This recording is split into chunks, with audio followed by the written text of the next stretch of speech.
Hi, folks, and welcome to this mass online open course and a great chance to sort of hang out in this Google spot. Wonderful opportunity to chat with all of you, to hear some of your questions, and also to explore the topics for this week's lessons a little bit more in the course, sharing promising practices. You may have guessed, my name is Michael Ungar. I'm a professor here in social work at Dalhousie University, and I'm also the scientific director for the Children and Youth in Challenging Contexts Network. Great to have all of you. We have well over 1,000 people who are part of this course, and I'm sure many of them are tuning in live, and of course this will also be recorded so you can listen to it as well. The purpose here in this Hangout is really to sort of delve deeper into this week's sessions, but you can also ask questions about the general content of the course as well. Feel free to engage with us or my special guests here today, which I'll get to in a second. You can, of course, ask your questions via Twitter, and our handle, if you haven't used it before, it's hashtag CYCCLearn. So CYCCLEARN with the hashtag in front of it. And of course, you can also post comments on the discussion board. Both are being monitored by our wonderful staff. Emily Pelly, of course, is here with me, just off to the side. And Rebecca Singbal is also with us as well, sort of monitoring. So they'll bring questions into this. So, as I said, today was really an opportunity to focus on youth engagement topics, as well as how to positively use technology in terms of program design. But within the broader perspective of the whole course, none of these topics are exclusive. They also overlap in terms of best practices and promising practices and how we know what works for kids who are particularly challenged. Perhaps no more so than we're seeing, of course, today, just after the earthquake in Nepal and a variety of other tragedies around the world. We know that these topics are important, not just domestically, where I'm sitting in Canada, but globally. These are the kinds of things frankly, we have to be concerned about. Let me introduce to you, if I could, the people who have come online with us to try and look at these topics today: engagement, the use of technology, etc. If I can reach out to my colleagues here. First, Mary Louisa, could I ask you to introduce yourself, and also Taylor, who's there? Hello, everyone. Thanks, Michael. There are two of us here today from Mind Your Mind. I'm Maria Louisa, and I'm the program director at Mind Your Mind. For those of you who don't know, we're a national youth mental health program, and we do a number of things, but perhaps we're best known for our work around engagement and technology, and really around the co-creation of resources with youth. And we'll talk a little bit about what that means and what that looks like for our program. Our primary resource is mindyourmind.ca, and we would encourage you to visit it if you haven't had a chance to do that. And what you'll find is that the tools and the information on that site have been largely co-developed with youth. So although we're interested in those things, we're also interested in policy development and how youth voice impacts that. And we're also exploring how we can work with youth to create new knowledge and the role of young people in knowledge transfer and those practices. So we'll talk more about that afterwards, but I'll have my colleague Taylor introduce herself as well. So I'm Taylor. I'm the youth lead in partnership development at Mind Your Mind. I actually got involved as a volunteer, or a youth partner, I should say, with Mind Your Mind about 4 or 5 years ago. I used to sing music at their events, and then I started working here and haven't left since. So as a youth lead in partnership development, kind of started as just as looking kind of across the province and at even different organizations locally here in London where we're located, and really just seeing how it can all work together, and that idea of collective impact, kind of taking what youth engagement is and applying it to different processes, and having the opportunity to go to meetings, and I think to make it mean something more when a young person says you need to engage youth, and explaining why, and kind of showing youth engagement rather than about it. So that's kind of my role. Wonderful. Could I pass it on now to Alicia? Could you introduce yourself here online as well?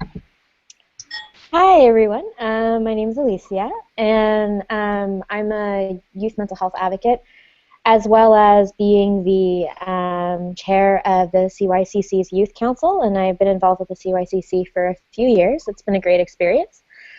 And yeah, that's all I'm going to say right now. And can I also bring in Hillary, please? Hi, I'm Hillary Rankin, and I'm the program manager at Langhouse. We are a Nova Scotia-based organization. We serve youth with mental illness, anxiety, mood, and psychotic disorders. And we work on a peer support model. So we use youth to the youth create their own programming, and we help them do it. We facilitate peer support, so our job is to make you feel comfortable and safe in our environment, and we use technology quite a bit to engage youth in Halifax, but also across the province. Great. Well, actually, why don't I jump in then? And this is meant to be an open forum, and for you in the audience, don't hesitate. You can, send us in questions or comments along the way, and we'll just kind of keep slipping them into the conversation. That's sort of my role here. So, in terms of all of you folks, Maria, Louisa, Taylor, Alicia, Hillary, if I was to put this to you, what has been some of your greatest lessons with regard to engaging young people in both the development and the implementation of programming that seems to be working well? Any lessons learned? Any particular pearls of wisdom?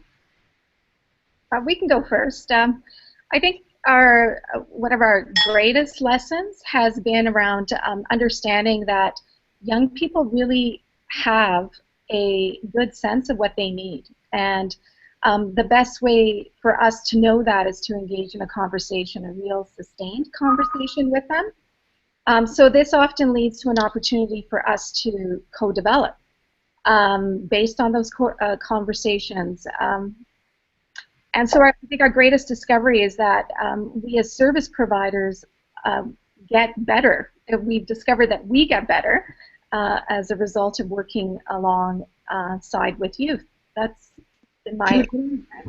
Maria, Luisa, could I push you on that a little bit further, just to make that really concrete for people listening in? Can you give a very definite example of a program that changed or was really where, say, maybe you and your team, the adult team, might not have necessarily been able to succeed without that youth participation or voice, like in a very, to show people really what that changed, what concretely that made a difference. Yes. Taylor, you may have a concrete example of that as well, but even just recently we had an experience where one of our long-term youth partners, who is, I suppose, we would call it aging out of our program, but at almost 30 years of age, she's still involved in providing some input and feedback. And what's been remarkable is because she has been involved with us as long as perhaps as long as the program has been in existence, actually. She's able to really give us a sense of what it feels like to be a young person and be involved in our program in all stages of recovery, I guess. We had a wonderful discussion recently where she pointed out some processes that she felt needed some tightening, some reflection, and sometimes what that means, co-development with youth, what that can mean is often really difficult conversations, and ones that will challenge you as a service provider when you feel like you've been doing work that has met the needs of many, and then you're told, well, I think you need to be doing things a little bit differently in this area. That's a real gift as a service provider to receive that information. Based on that content, based on that information and that feedback, and she was able to be really concrete with us, we are changing some processes around our blog, actually, and how we present information and content on the blog, and what the role of young people who've had lived experience can be in moderating some of that content. So I hope that's specific. I don't know if, Taylor, you have another example you wanted to share. I'm not sure how familiar everyone is with the Service Collaborative. Well, we actually, our London's identified gap for our collaborative was to fill the need from youth transitioning from the emergency department And actually a young person that was at the service collaborative table that had been involved with Mind Your Mind put forward the idea to create an app and for Mind Your Mind to work alongside the service collaborative to help co-create something. And through involving a really solid team of young people with lived experience in that group and working alongside CAMH and Mind Your Mind in that group of youth, we created a really great app that got picked up provincially. That's really making a difference, definitely in London's community and all across Ontario. And I really don't think that would have happened without co-creation. So the youth themselves obviously had a big say in not only identifying the need, but having a big part to play in the content as well as deciding on the service model for that type of intervention, in terms of they had a problem of people transitioning out of the emergency department and needing something there. It's a great example. Could I bounce this perhaps to Alicia? Any other comments in terms of some of your best, again, a lesson that you've learned about youth engagement, and perhaps make it very concrete in terms of an example that people can sort of really see it in action, that principle? I think the best example would just be for me to share how being meaningfully engaged as a young person has changed me. Before I kind of knew that I had the expertise and that I did have something to offer, I spent a lot of my days kind of very angry. I kind of felt like I didn't have control of the world around me, and that I didn't really have a way of fixing it or changing it.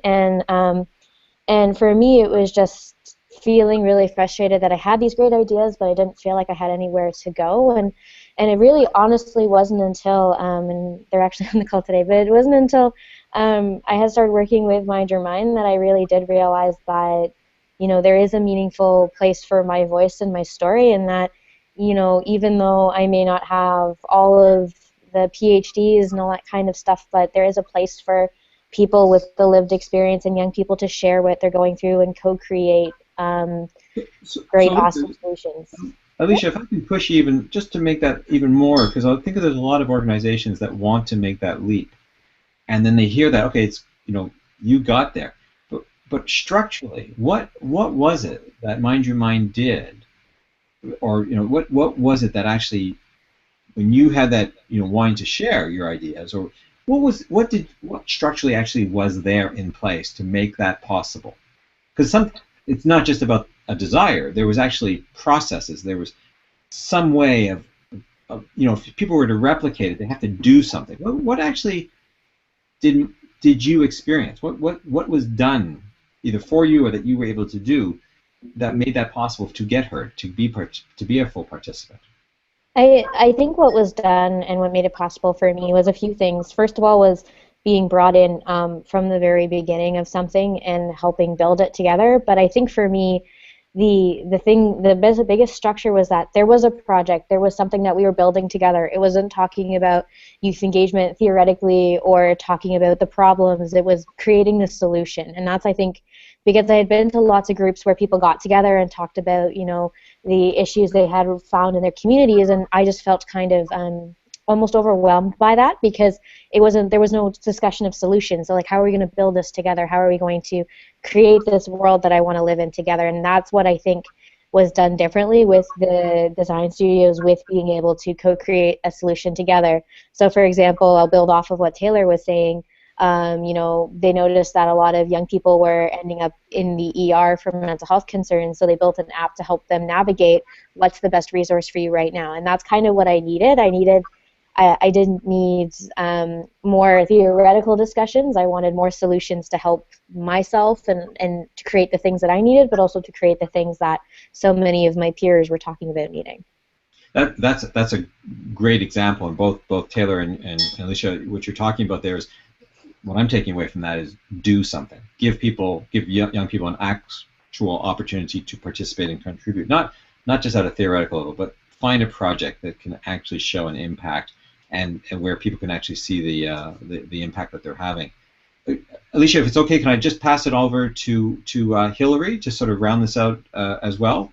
Any youth engagement pearls of wisdom? I don't know if they're wisdom, but I think the thing to remember too is that it's messy and it's not always going to work out the way we would like. everything to work out and to be patient and to say, okay, it's not how I thought it was going to turn out, or that's not the turn I thought we'd make, but it looks like it's going in the direction that it needs to go. And so be flexible and be aware that that's going to happen. I mean, I agree with that project-based solution too, because I think the word is co-creation that people are using. So that co-creation of project-based stuff, so that you have a start, a middle, and an end, is incredibly important. The committee work is great and it's nice, and it makes people feel like their voices are important. But until they, people, and that's true for everyone, until you can get your hands dirty, you don't really understand or feel that connected to what you're working on. So can you, Hillary, if I could put you also a little bit on the spot there, could you give if it's not too embarrassing, and I'm sure we've all experienced this as people working in the field, that sometimes you have to reboot, retool, change. Yeah. Can you give an example of that flexibility where you say that that's a really core value to working with young people in a very collaborative, co-creative kind of way? I totally agree. Can you give a concrete example of how you've had to sort of maybe second guess yourself that I've had to change? Yeah, well, I think it happens to me every day. But I would say there's a good example for us is we had a really neat project called Post-Stigma, where people we would hold workshops and people would get a postcard that was addressed to Langhouse. And so they would be able to write any stigmatizing things that they've experienced or they'd seen or that they'd done themselves, and it was a creative way to express yourself. And we had all these workshops, and it was totally youth-driven. It was their project. They received funding from the provincial government, and we were just there as a facilitator, and we were helping. It was a consumer-led initiative, and it went really well. Got lots of great press, and about 3/4 of the way through, when you needed to get all that the paperwork done, you need to get all the reports back into government, everyone disappeared. And so we were left with this, so what I just kept in provincial government, people were saying, okay, what's going on? We need to write a report, and I just kept pushing back and saying, I'm not writing the report, it's not my project. No one's going to learn anything if they get 3/4 of the way through something and don't sort of come through the other side. And a year and a half later, we're finally writing our final report. But it was a great learning lesson for everyone to say, because for me, I just wanted it over. I wanted it done. I knew that they needed it, and I understood that, but it would have meant nothing to the youth who've been through it all the way along if they hadn't been able to polish it off. So it's flexibility also at the level of our multiple levels as well, also the structures absolutely and stuff like that, which is what I'm hearing. We had a question submitted to the conversation. I thought I'd just read it out. It kind of follows from some of the themes of stigma and youth engagement that we've been talking about. It's from Peggy, and the question is, how do we work to unstigmatize those we want to reach in order to create for them the space for them to speak? Do we invite them to the table? Should they be invited to the table? In other words, how do we create a less stigmatizing or non-stigmatizing space for the people that we want to reach out to? I mean, I sense that all four of you have a lot of experience with that. I'm wondering, actually, Michael, if it makes sense if we pull up our youth involvement model as a way of addressing that, because I think there are different components of the model that have created a place or a space for young people to kind of enter in and be involved. So would that be okay if we share that? Let's do the tech here. Yeah, let's hope that we get this. Here, entire screen. Share. Okay, so what you should see here, and I've clicked on something funky, and I'm sure Rebecca will text me about this. You're seeing a mirror image of a mirror image of a mirror image, I think, at this point. But can you see the graphic? It's called Youth Involvement, and it's an image of a smoothie. You're making me hungry as I look at it. Yeah. Oh no! Oh, and it's disappeared. Let's try this again. Or maybe we'll get someone to take a look at. Yeah, everybody who signed in, we can send you a link. You have an absolutely fabulous video, a little short 2-minute video that explains this really, really well as well. But there you go. Now you're set up. Okay, so excellent. A very, very succinct. What in terms of helping to destigmatize services. Yeah, so what it does is it captures the ways in which that young people can be involved, and it is informed by, what gets in the way as well, and stigma is definitely one of those things that gets in the way. So I won't spend a whole lot of time except to give you some context around how this was created, and then Taylor will share with you the different components. But I thought it might be interesting to all of you to know that how we began with this was through a process of appreciative inquiry. I don't know if in the course you've talked about this at all, Michael, or you plan to, but we found it to be a really good process for us because, as we know, AI is a way of looking at the best of what is already happening, so it allows us to move in a direction that has us thinking about what is going well, and through that process, things that aren't going so well will emerge. So that's what began here. It was a 1.5 years. So Hillary, when you're talking about a long process, sometimes that's what's required here to really reflect on what is working and what is not working. We began with asking young people a series of questions around, what their involvement with Mind Your Mind was like. How did it help address their needs? What do they value about themselves and what they bring to Mind Your Mind? What are the necessary things that we need to keep with the program? And then we had sort of a mind dump kind of process that followed that, and through that picked out some themes.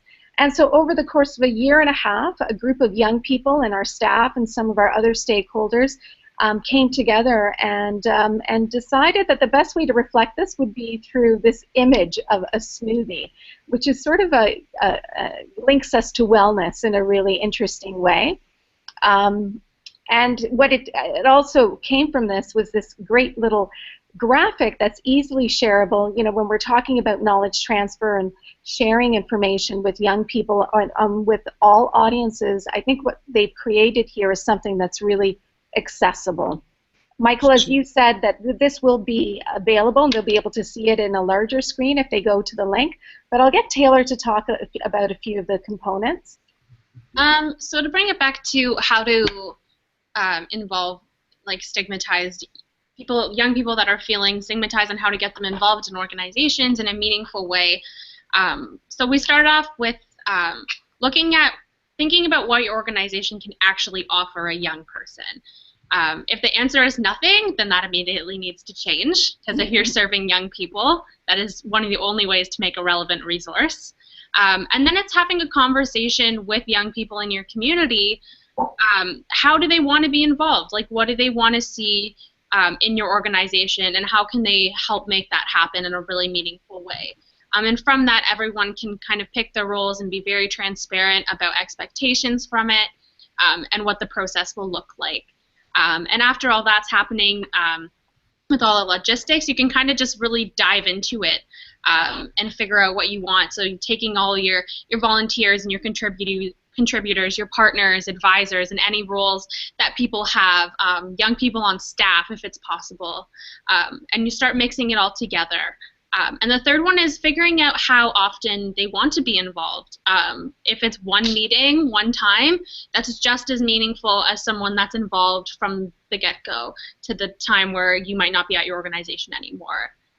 Every level of involvement is just as meaningful, and it's really always up to the young person to decide that.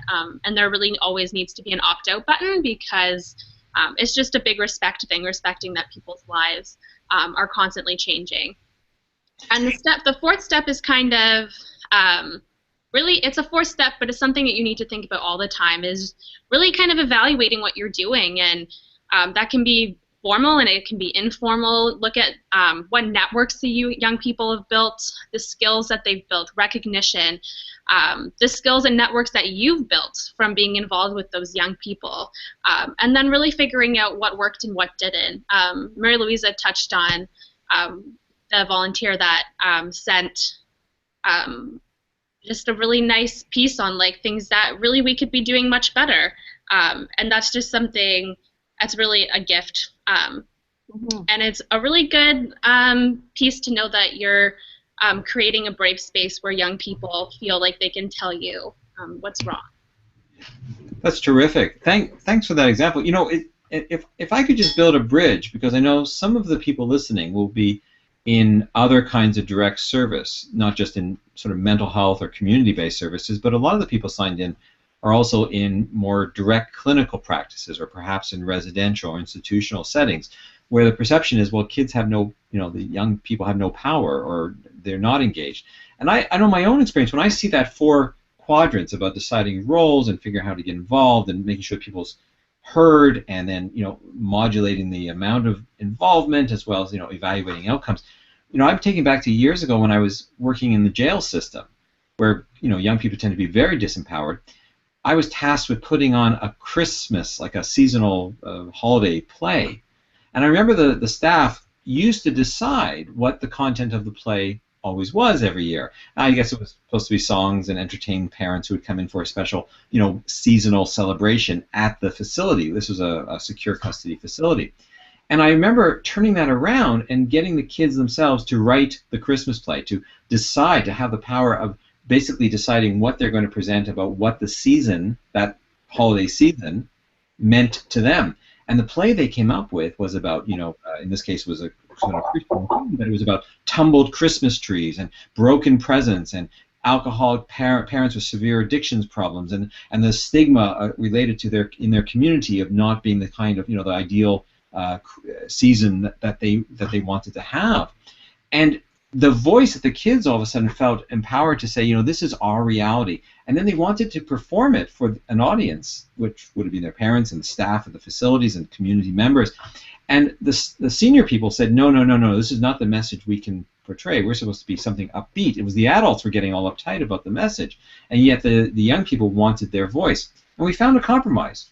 We presented the more raw version of this to the professional community so that they could understand what kids live through during those holiday seasons when they are discharged or leave these facilities that we house them in for the rest of the year. So they had a voice in a very concrete way. And I remember having, though, to find that compromise, because, of course, for the parents, it was still felt like somehow you couldn't do this. And the staff blocked the youth from presenting it. But we found ways around that in other things. So, I mean, I'm thinking, what a lovely grid, because even in a very disempowered, structured, highly hierarchical setting, I think what you're onto there, Taylor and Mary Louisa, is very true. You can still adapt those ideas and make them meaningful. Yeah. Really, can I just ask Hillary or Alicia just one last quick comment on engagement, and then I want to move on to technology here. I guess the other thing that I would maybe make a note of here is that oftentimes when you're looking at engagement, and I think this is a nice bridge to technology, we're talking about bringing young people into our spaces and engaging them here. And I think before, especially when you're dealing with a community that might be stigmatized, they may be going through a lot of stuff, it's really important to understand where are the spaces that they are. Where are the communities that they've set up? And there's been times, like for example, a lot of apps and technology where the young people are sharing their experiences, they're sharing their day-to-day lives, and then clinicians see that and they want to take it over and shut it down.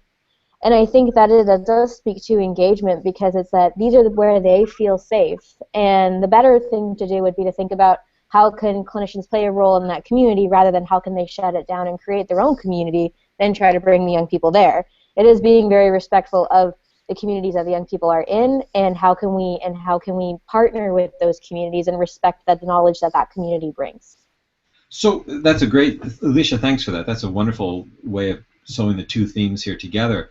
And can I maybe pass this over maybe to Hillary as a way where to place to start? But the question is, So, thinking about youth engagement, also about positive uses of technology, can you also give an example of perhaps some sort of co-creation way that you've managed to use technology positively? And again, giving us sparking our imagination as an audience about ways that we can, use, whether it's apps or social media or perhaps another tool that does in fact get youth engaged, but also addresses some of this, becomes in itself almost a best practice or a promising practice in terms of addressing the needs of children and youth in challenging contexts. And pass it to you. Yeah, sure. We use Facebook, actually. We have a private Facebook account that every member belongs to.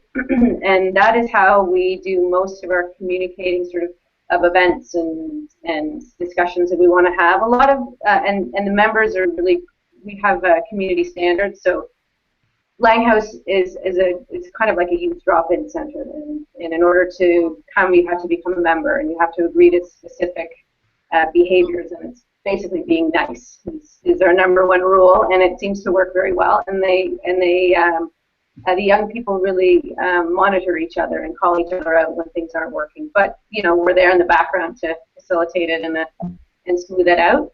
And so in Facebook, they have to still follow those community standards, even though they're not in the house. It's considered like they're in the house because they're on Facebook at Langhouse. And so it's been really great because members really do take that seriously and are very proud of the fact that they have these community standards that they have created.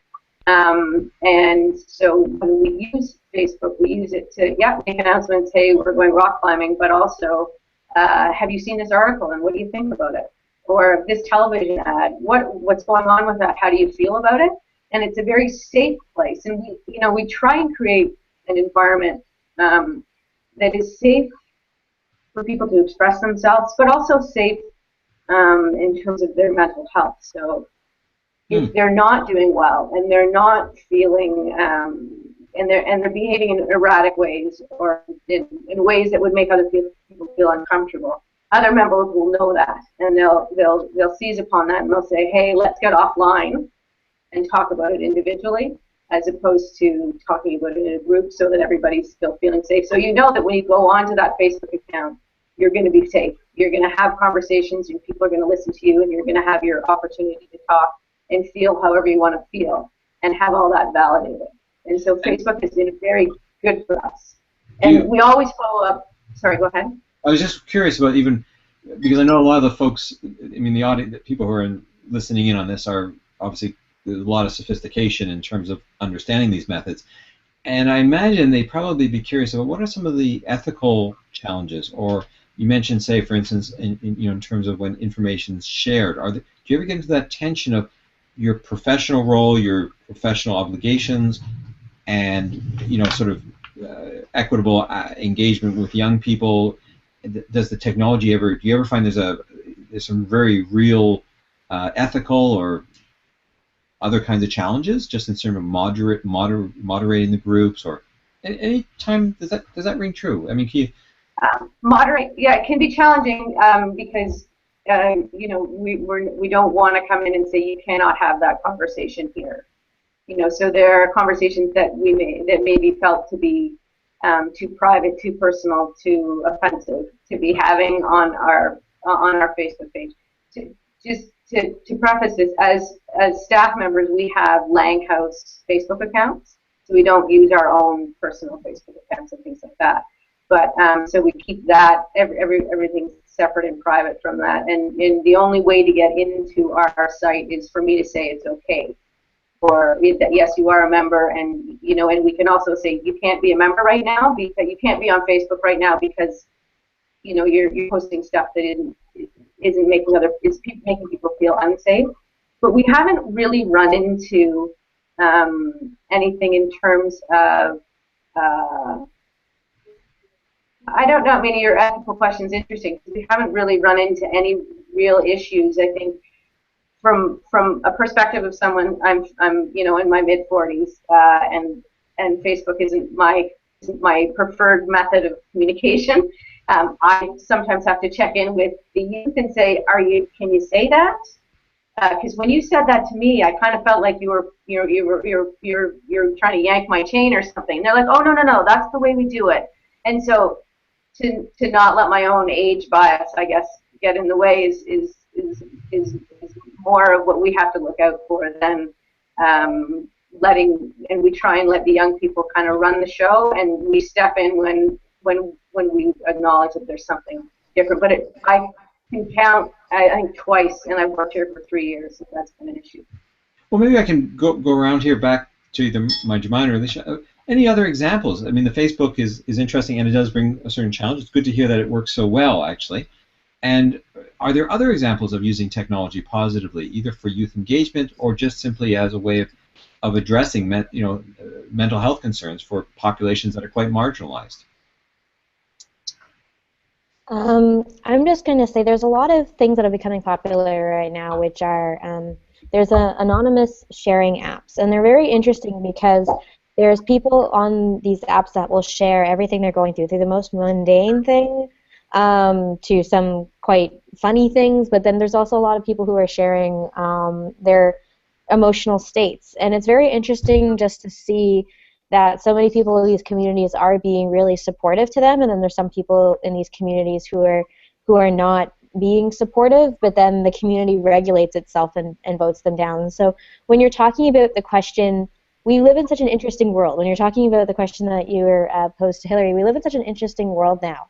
And I think the mental health system is very used to being able to curate stories, to have privacy, to be in that level of control where, I get to decide who posts what story on social media.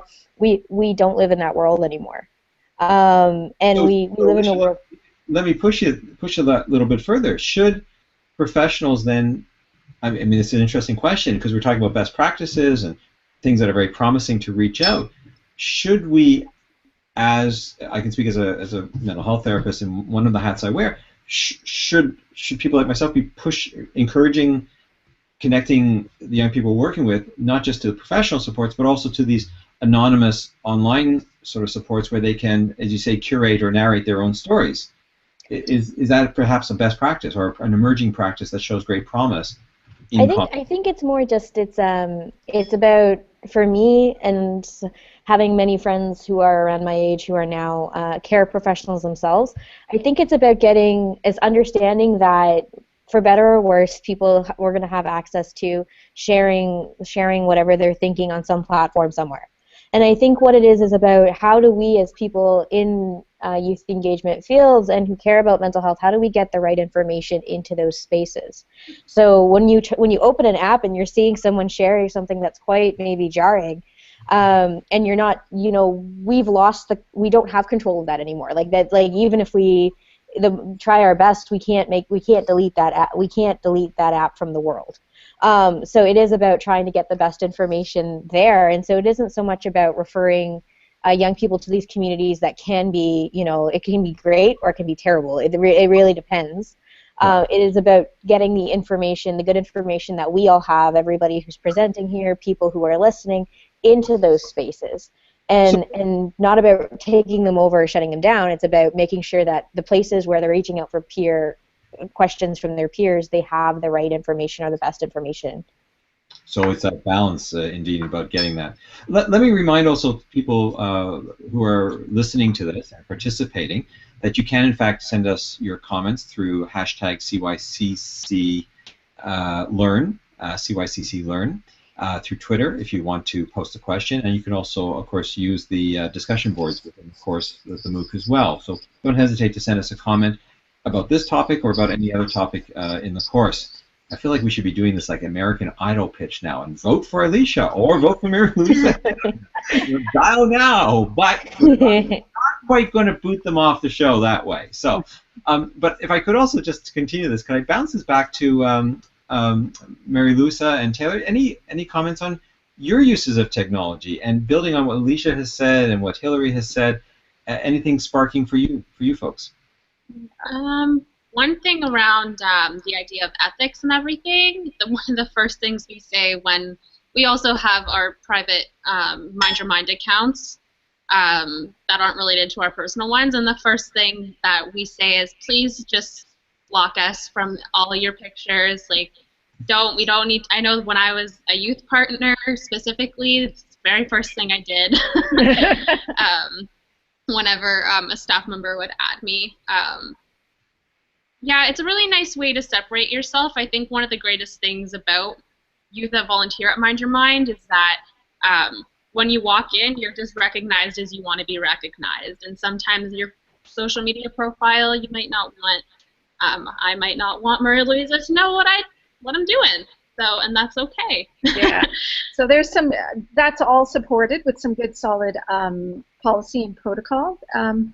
And I'd love what Hillary and Alicia have been saying around all of this, because what they're talking about is really seeing social media as an extension of your program.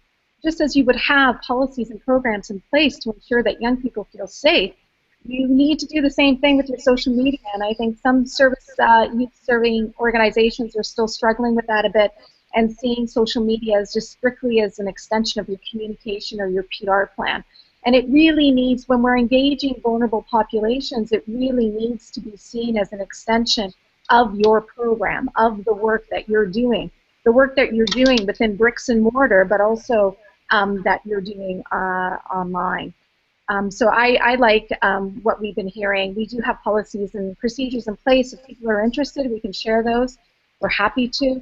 I would love to hear if anyone in the audience has any experience as well that they can speak to.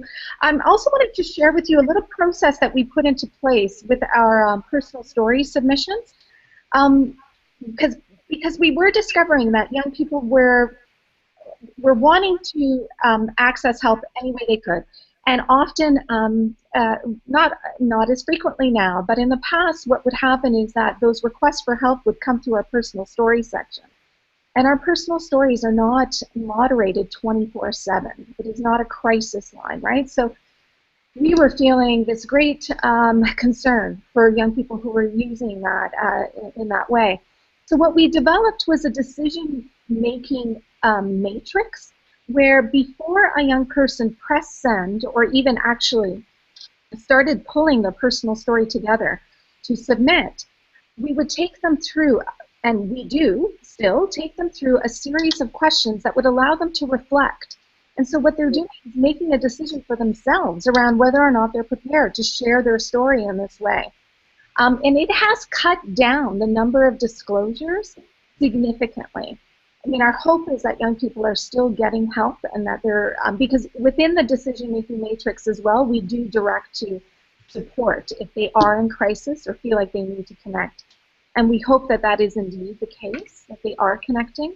But we found that that decision-making exercise was really helpful. You're raising some great points here, that with technology, of course, there's one, I'm hearing you all say that we can use technology positively, and we do have to, especially my generations, our generations. I mean, as much as we do use Facebook and everything else, but there has been a model, a paradigm of way services are provided, and that is quickly changing, and that we need to see some sort of better integration. And indeed, because one of the third areas of concentration of the CYCC network, things that we focused on, of course, was patterns, looking at information-seeking behaviors amongst young people, which you're all talking about. So it's not just about us, professional organizations trying to find ways of engaging youth or using technology, but it's also honoring the way young people themselves look for information.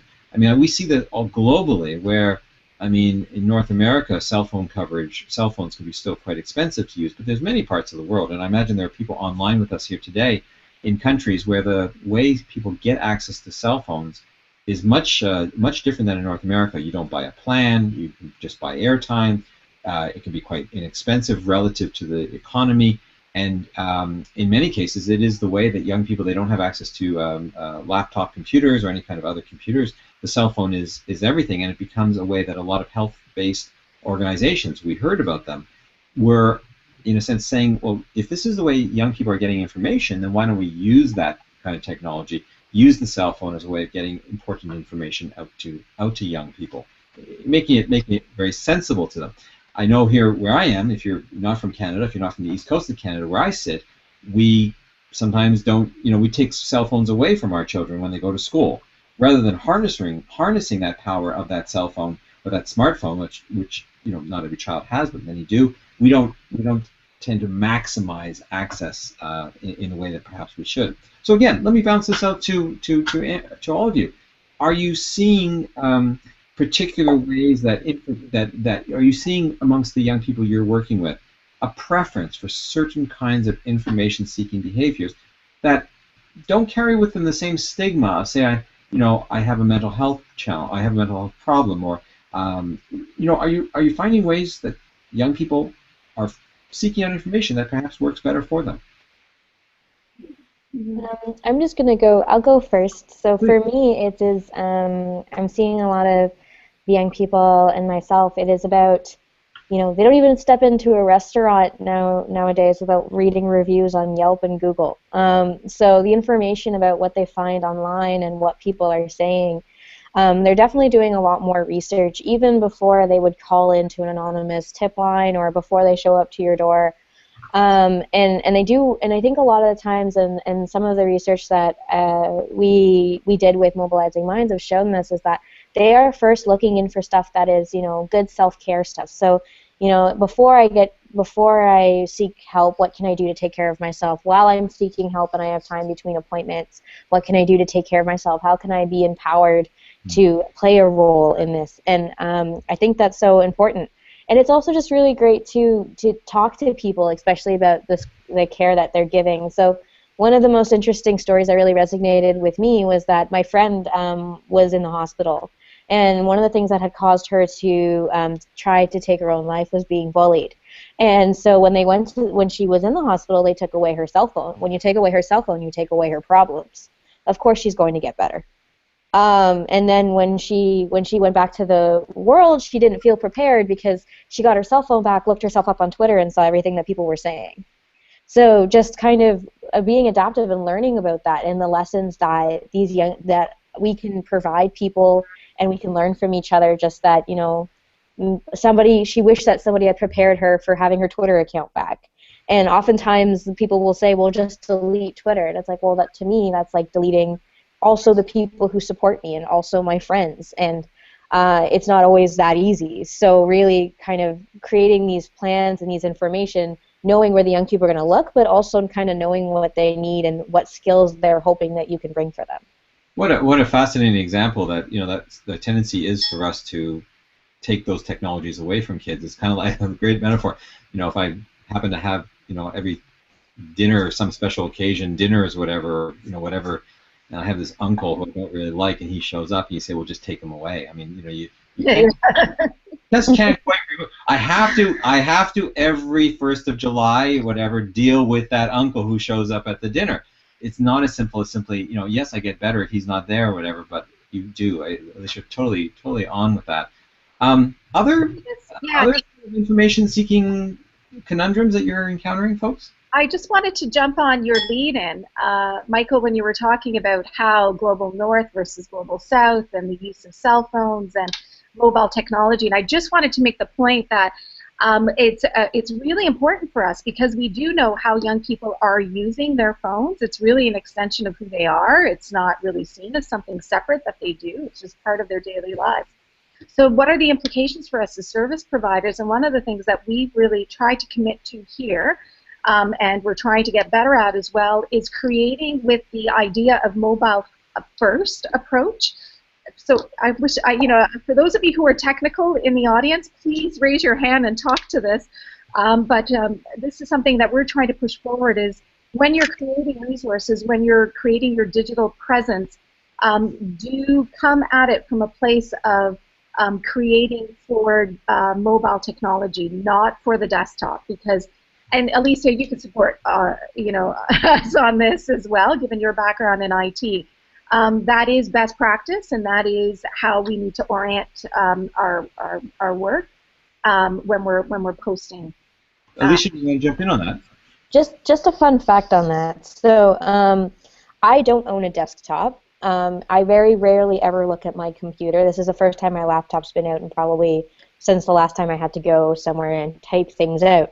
So I think it is very important to understand and to really harp on that point that so many of the young people today, including myself, are looking and browsing on websites on a mobile device, on a tablet, and I've seen so many documents and stuff like that go out to social media and be like, oh, this is for young people, this is a summary of what we did together, and I tried to open it on my phone and I can't read it, and it kind of guarantees for me that I will never read it. And because I'll bookmark it with the best of intentions, but I get such little time with a desktop or my proper laptop that I have to make sure that I'm typing the documents that I owe, or I'm editing the things that I owe people, to make sure that they kind of get that. It's also factored in for a weird way for me, and this is individual, around emails. So a lot of times when I'm receiving emails from clinicians and people who really want to be youth sensitive, they write these really long emails. On a desktop, it's one screen. On my iPhone, it's 6 screens. And so for me, it's like, I really love that the people put the effort in, that they want to make sure that I feel safe responding to it, but then I never respond because it's just so long, and I bookmark it with the best of intentions, but I don't get back to it. So my takeaway for that would just be, always make sure that what you're asking is like bolded, and make sure that it's taking time for somebody who, I get all my news in 140 characters, and really make sure that people know what you're asking them, and the young people know what they're supposed to be responding to, and it really is having something that's mobile first. This is a great comment. I actually have a question that was submitted, so maybe I'll put it out to folks here.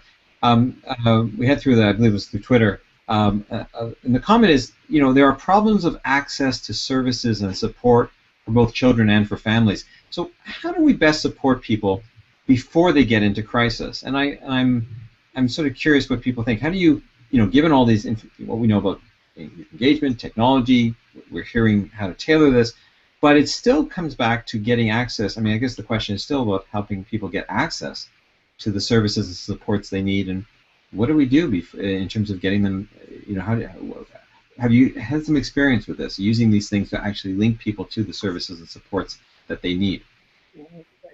Hillary, maybe? Could I put you on the spot for a second? You can put me on the spot. I think in our part of the world, there's, for accessing services, it's all done by telephone. There isn't a lot online. I mean, we have a great tool for people to learn about mental health, teenmentalhealth.org, which is a great tool for people to use. We're just starting to work with the Children's Hospital here to develop a more welcoming way for parents to look for information, and youth and young people to look for information about mental health through an IWK site, which is our Children's Hospital. But for us, I think it's really teenmentalhealth.org is where we send people while they're waiting, and we're working on developing the rest.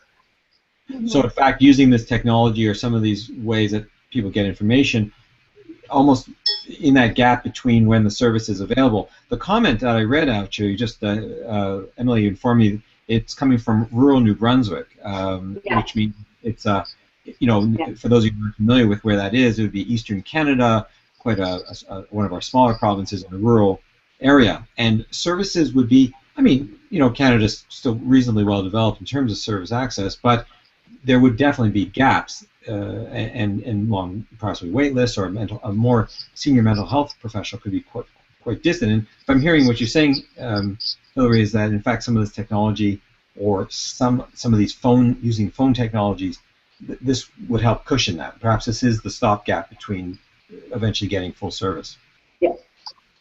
I think I would just add that it's important to kind of know that so many young people, just like adults, are very different in the ways that they want to be reached out to and where they want to connect. So not everybody necessarily wants to connect via by phone or online. It really is about talking to the youth in your community and ask how they want to be connected.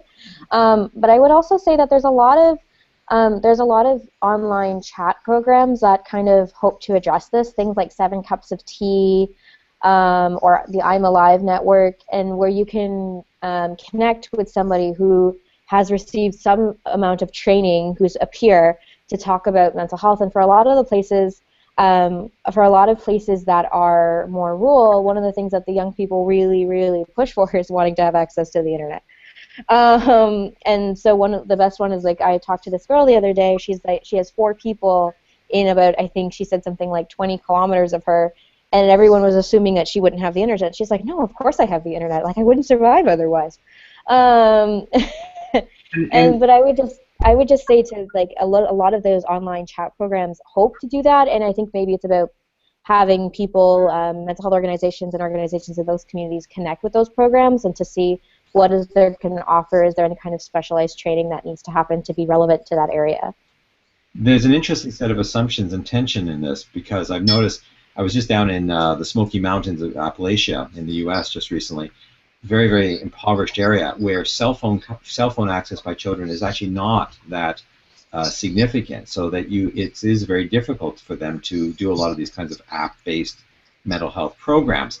And yet, I know when I used to work a lot more with street-involved youth here in Halifax, it was not uncommon for them to have access to Facebook and internet access on almost a daily basis through our public library sites or through the shelters or that type of thing. So it's quite interesting. I also know from the Kids Help Phone here in Canada recently released a report that showed that a lot more of their clientele, the young people who were calling them, were actually disproportionately from rural areas, somewhat no surprise, but also from certain demographic groups, such as some of our First Nations and Aboriginal peoples tended to be using the helplines a little bit more, and perhaps interestingly, that young males were using the helplines far less than young females.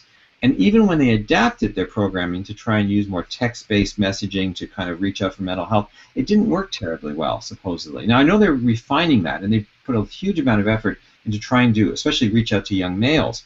But it's it is very much, what I hear you all saying is this dance between trying to provide the service in a way that is timely and supportive, just like Strongest Families, which is an initiative of where you have very well trained professionals on the phone reaching out to families at the moment that they're in crisis, say in the evenings or right through the night or during the day, rather than having to book an appointment and get up to the mental health clinic. And Strongest Families, which is an initiative of Dr. Patrick McGrath here at Dalhousie University, and has gone national and international, I believe. You see that use of technology, in this case quite a low-tech technology, phone, but still that creating a responding to families who are in fact in crisis. Again, can I just pass this back? You're in a quite a different, more urban Southern Ontario setting, Mary Louisa and Taylor. Any thoughts on this in terms of matching services to people's needs? And we just have a couple of minutes to wrap up here, so I just thought I'd pass it to you for a final comment. Yeah, no, we won't. We do have a recent example that maybe Taylor can talk about. But I think what we're talking about is pathways, right? And mapping, that community mapping exercise that we often do as service providers when we're trying to sort out how are families and youth and children moving through systems. And the point that we make when we join that conversation is to say, we have to acknowledge that they're already engaging in help seeking well before they walk through your office door, the front door. So, how are we positioning content in online? How are we making it available to, in our case, because our interest is primarily youth, is how are we making it available to their friends so that their friends are in a position to provide support when they see someone in their lives struggling. The community mapping piece is really interesting, and I'm not sure if it was Hillary or Alicia that talked about just ask the community, and that's recently we did that with a group of young people who are currently in care as a way of addressing systems transformation here locally. Do you want to speak briefly about that? I think we probably only have 30 seconds. Okay, I'll make a last comment. The idea of the reason that the community mapping what we did is going to be so successful, I'm sure of it, is because we asked young people to map it. And one thing that we tried to research is, I remember Maria Louisa asking, well, how has young community mapping been done with young people? And I was like, well, I don't think it really has been. So it looks like we're going to be everyone's guinea pig in this. But the reason that things get disseminated to young people are when you involve them in making them. I mean, very rarely do we really think too much about disseminating tools because young people have already had their voices in them. And young people have really, really, really big networks that they share them through. And when you're talking about collective impact, it's great when different services know about each other, but it's even better when people that they serve know about them. So it's really important to engage young people and to make sure that you're disseminating it through their networks. Wouldn't it be nice, and we're talking about pathways, thanks for that, Taylor, to bring it around to pathways. I mean, just think about, we know those, and the networks that young people themselves, coming back to youth engagement, our biggest resource, of course, is the people we're trying to reach out to as well. Anyone who's watched a cat video go viral on YouTube knows that there's an incredible power of the network, that this is something that we can be tapping. It's interesting, too, this word pathways coming up, because, I mean, my own work on resilience and stuff, we have a whole host of huge conference coming up in June 2015 here in Halifax, specifically called Pathways to Resilience. And we title it that because that's exactly what we see, is the young people and the service providers that are involved with them are also navigating their way to find the resources that they need to do well. And the examples you've brought here, I really can't thank you all enough. Alicia, Hillary, Taylor, Mary Louisa, you just from sort of all across this country, and indeed just bringing in your wealth of experiences on topics like youth engagement. You live this stuff. I know you're actually the experts on this, and can't thank you enough on technology and new ideas on information-seeking behaviors of young people. When we understand all those together, we really can affect and develop hopefully some innovative and promising practices. Just to let everybody else know, I want to say again, thank you very much for your participation. We're just not even halfway quite through the course. We're going to continue to move forward into weeks 3 and 4, and next week and the week after. Do send your comments to follow up. There are discussion boards. There's lots of opportunities for you to engage and participate through this technology, and hopefully get the information that you're seeking as well. It's been a real pleasure. Can I say again, thank you to our guests today. Thank you to all of you for participating and for the questions, and certainly look forward to continuing to have an ongoing conversation and sharing about promising practices. All the best, folks. Bye for now.